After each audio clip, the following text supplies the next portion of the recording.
Alright, so I'm going to be showing how to open up and disassemble this Seagate Backup Plus desktop drive. So a lot of times on these drives, this little piece on the bottom breaks, the little adapter here. So we're going to try and see if we can boot it, if the drive works with a replacement adapter. So just grab the bottom, kind of have to squeeze hard and kind of just wiggle it and pull it, and it comes out just like that. Okay. There you go. Here you can see this is just the SATA adapter here. So we'll set that aside. Then we get to the hard part of prying this stuff up. So you need a thin and strong pry tool, and just get underneath here. Let me see. Sometimes you have to pry a certain side of it. Let's see. Is it that side or is it this side? Or both sides? Okay, this side is popping up, so I'm going to go here. And just pry underneath, okay, just like this. It's very likely the clips are gonna break. I don't know if there's a way to do this without damaging the clips. The clips actually survived, but just keep in mind that there's a good chance that the clips are gonna break, but you're not gonna be able to reuse this anyways unless you just buy a replacement of this, and sometimes that'll work. So yeah, all right, so we're gonna go underneath and pry up the rest of it. Just go along and just keep prying. Wherever it gets stuck, that's kind of where the clips are holding it. I did hear one of those clips break. So just keep going.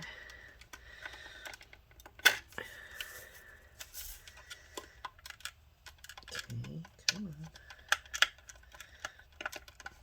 This thing is tough to get apart. Okay. But this is all just plastic holding the case together, so don't worry, you don't really need it for anything. Okay. This side's mostly up. There we go. So there we go. We got this. Here you can see one of the clips did snap off. Okay. The rest seem okay. Not that it really matters. You don't need those clips. Okay, let's see. I forgot which side. I think it's that. Okay, this side has like a little gap you can get underneath here. So you'll go with the tool and pry this up as well, or pry it out, I mean. Again, you need a good strong pry tool because these clips are really tough to get apart. And yeah, you're very likely going to just end up snapping a bunch of those clips. I hear them all breaking off. Okay, then we go around here. And then on this side, there's more clips. Just go around. I don't know if there's a way to cleanly do this. Somebody probably can do it cleanly, but you're usually not going to reuse it. And it holds itself together even with all those broken clips, so not a big deal. Just keep prying. Okay. Just like that. It takes a lot of brute force to get this thing open. Oh yeah, you have to also tear up this sticker. If you want, you can peel that sticker off first. I haven't done one of these in a while. Let me see if I can peel that sticker up. Just to make it a little bit easier. Let's see here. Come on, sticker, come out. There we go. Grab the corner, peel it up. I already tore part of it, but okay. There we go. Here you can see part of it goes underneath where the sticker is. Okay, and just pry that up.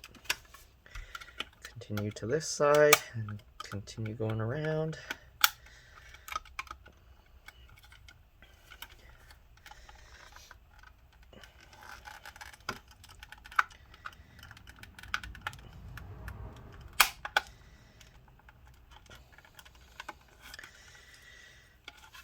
Okay, I'm going to go around back to this side.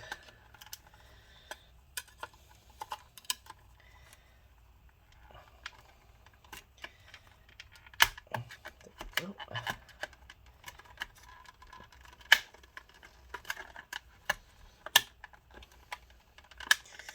If you have multiple pry tools, you can kind of put something in there so it doesn't clip back in place. As you can see, this keeps wanting to clip itself back together.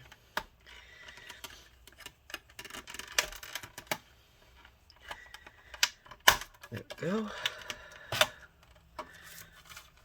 then the last part. Come on.